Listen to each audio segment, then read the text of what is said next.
I stood outside the hotel room, heart pounding like a drum in my chest, my hands shaking, my stomach doing somersaults like it was auditioning for the Olympics. I didn't want to believe it, but I had to see it with my own eyes. So I waited, quietly, like a thief in my own story. And then the door opened. She walked out first, in his shirt, laughing. My best friend, my ride or die, my roommate, the girl who swore she'd never even look at him. Behind her, him, adjusting his gold wristwatch like he didn't just tear my chest open with it. That was the exact moment I realized something that still haunts me to this day. You can starve with someone, cry with someone, share your last pack of noodles with someone, and they will still choose themselves when it really matters. But let's rewind a bit, yeah? Because this didn't start at a hotel door. It started in a tiny university room where two broke girls were just trying to make it through life without losing their minds or their morals. And if someone had told me that the same girl who used to soak Gary with me would one day become the reason I stopped believing in loyalty, I would have laughed. But life doesn't warn you before it stabs you. Before the hotels, before the heartbreak, before the betrayal that changed everything, there was us. Me and Anna, two broke girls trying to survive uni with more dreams than data. We were roommates by force, but sisters by choice. Our room, small like a prison cell, hot like hellfire, and messy enough to make your African mother faint. But somehow, we made it work. We shared everything. One gas cylinder, one mattress, one cracked mirror we Tate Hearns using before class. Even one towel. Don't ask me how that worked. There were days we soaked Gary with salt, and where we had milk, oh, we felt like queens. One time, we even threw a milk party. Just the two of us dancing to whiskey with our sauce Gary like it was champagne. We had nothing, but we laughed like we had it all. She used to say, "Babe, one day it go better. We go ball past all these Instagram girls." And I believed her. I really did. Because she wasn't just my friend. She was the only person who saw me when I felt invisible. We'd stay up all night studying by candlelight because NEPA was wicked and our landlord was stingy with generator fuel. She'd braid my hair when I couldn't afford salon money. I'd fake being sick so she could eat the last portion of rice we had. That was love. That was loyalty. And that's why what happened later hurt in a way I still haven't fully healed from. You know that saying, poverty builds friendship? Well, not always. Because while I thought we were climbing the same mountain, Amara had already found a shortcut, one I didn't see coming. But it started small. At first, she just started changing. The first time I noticed something was different, it was her hair. Out of nowhere, Amara showed up to class with a brand new 30-inch bone-straight wig. Not attachment, not wool, bone-straight wig. I stared at her like, "Amara, is this not the same you that cried last week because your bank account was on 39 naira? She just laughed and said, "Girl, I'm tired of looking broke. A babe must upgrade." I thought maybe someone gifted her. Maybe one uncle finally picked her call. Who knows? But then came the iPhone. Not an old one, oh. iPhone 13 Pro Max. I was like, "Amaya, what is happening? Who dash monkey banana?" She said she won a giveaway on Instagram. Okay, cool. Then came the late night outings. One Friday, she left her room by 7 p.m., full face beat, heels clicking like a runway model, and perfume strong enough to resurrect Lazarus. I asked her, babe, where you they go? She said, just chilling with the girls. Girls' night out. But when she came back the next morning, she was holding a designer bag that could pay 2 semesters of school fees. I was still stupid. I know something was up, but I didn't ask. I mean, who am I to judge someone else's hustle? We were all just trying to survive. And for a while, she was still her. She still shared her food, still laughed with me, still helped me fix my lashes before class. But slowly, she started disappearing. Not physically, emotionally. She was in the room, but she wasn't really there. One day I told her about a test I failed, and she just scrolled through her phone like I was background noise. No sorry. No you go try again. Nothing. It hurt. But I told myself she was just busy. Maybe she was tired. Maybe the new lifestyle came with new stress. I wanted to believe she was still the same girl who once cried with me when I lost my dad. But deep down, something had shifted. I wasn't looking for a sponsor. I was just looking for a way to survive. At that point, things were rougher than ever. I hadn't paid my hostel fee in 3 months. My shoes had more holes than a sieve. And my period came, but the pad didn't. I was tired, broke, hungry, and pride doesn't feed you. One day after class, I was sitting outside the faculty building, crying into my palm, trying to pretend I had allergies, not problems. That's when he walked up to me. Clinker dye, white shirts, Rolex watch, teeth shining like he just stepped out of a close-up ad.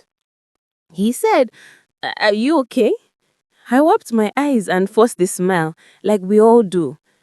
I'm fine, sir. He paused, then smiled back. You don't look fine, but it's okay. My name is Chief Tunde. That chief should have been my first red flag, clearly. But in that moment, he didn't feel like danger. He felt like relief. He told me he'd seen me a few times around campus. Said I reminded him of his daughter. Smart girl, too smart to suffer, he said. He gave me his card. Said if I ever needed help, real help, I should call. I didn't. Not for 2 weeks. But when the landlord banged on our door at 6 a.m., threatening to throw our mattress outside, I finally picked up my phone and dialed. He answered before the first ring ended. I was waiting for you. He sent me 50,000 naira that same day without even seeing me again. I thought maybe he's just generous. Maybe not every man wants something in return. Maybe my luck finally changed. Amara noticed the next day. She said, babe, this your Ankara? Fine, no? Where you see money?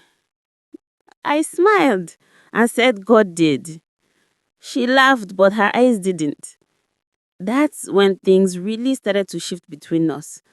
And neither of us knew it then, but we were both on the same road. You know what's funny?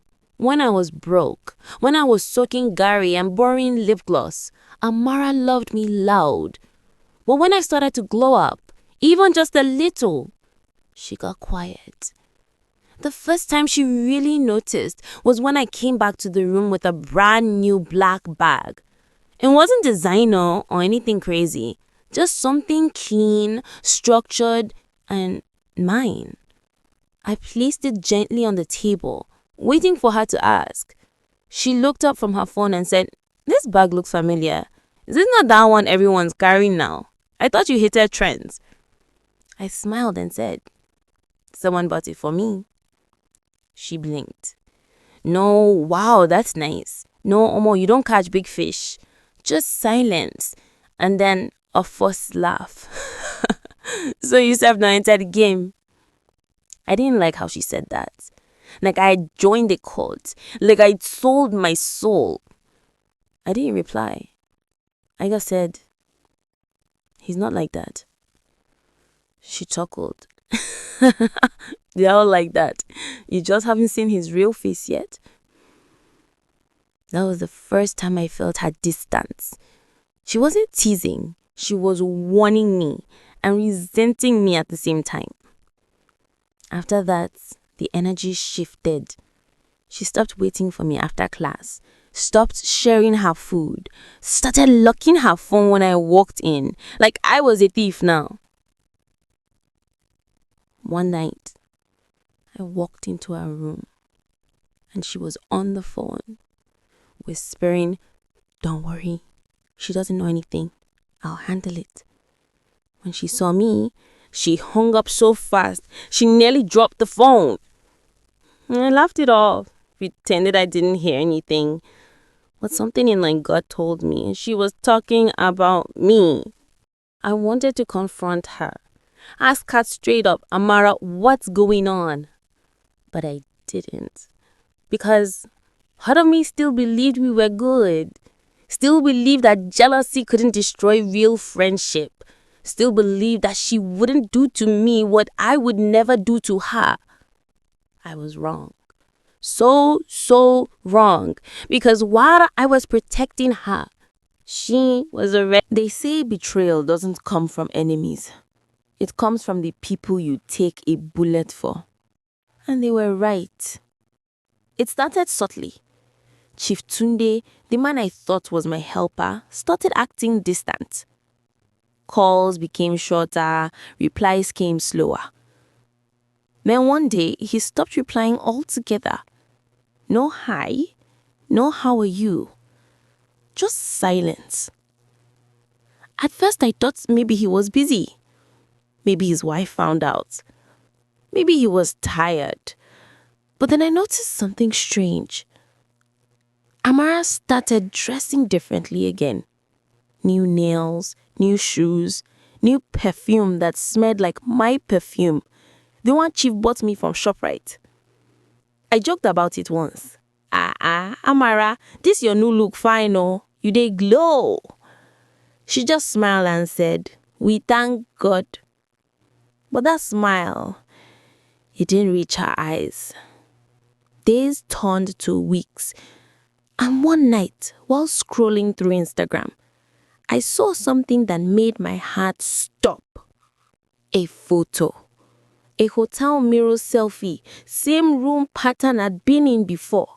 Same curtains, same lamp, same watch on the bedside table. But it wasn't me in the reflection. It was Amara. And right beside her, half visible in the mirror's edge, Chief Tunde. I felt my blood run cold. I zoomed in, again and again, hoping my eyes were deceiving me. But they weren't. My friend, my sister, the same girl who once shared Gary with me, was now sharing my sponsor. For hours, I just sat there, staring, crying silently so I wouldn't wake the neighbors, asking myself why. What did I do wrong? Was I not loyal enough? Not beautiful enough? Did I miss some sign from God that said, "Run before she ruins you"? The next morning, I didn't go to class. I didn't even brush my teeth. I just packed my bag and walked. No destination. No plan. Just pain. But pain has a way of guiding you. Because later that evening, I got a message from an unknown number.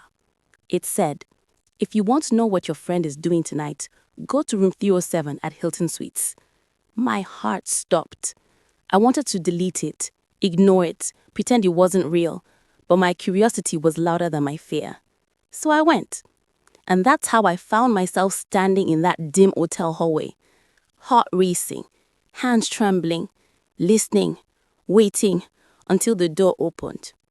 And she walked out in his shirt, laughing like I was just a joke from her past. That was the night I learned that sometimes betrayal doesn't shout, it whispers. And it wears your best friend's face. I didn't shout. I didn't cry. I didn't even move. I just watched them walk away, hand in hand, like my pain was invisible. She saw me. I know she did. Our eyes met for a split second as she looked away. That was the knife that twisted the wound. I turned around and left. No drama, no scene, just silence. Because when someone betrays you like that, there's nothing left to say. Only lessons left to learn. The next morning, she came back to the room like nothing happened, acting normal, humming Burna Boy's Last while packing her makeup bag. I sat on the bed, watching her. My chest was heavy, but my voice was steady when I finally said, "So this is what loyalty means to you now." She froze. Her hands stopped moving. "What are you talking about?"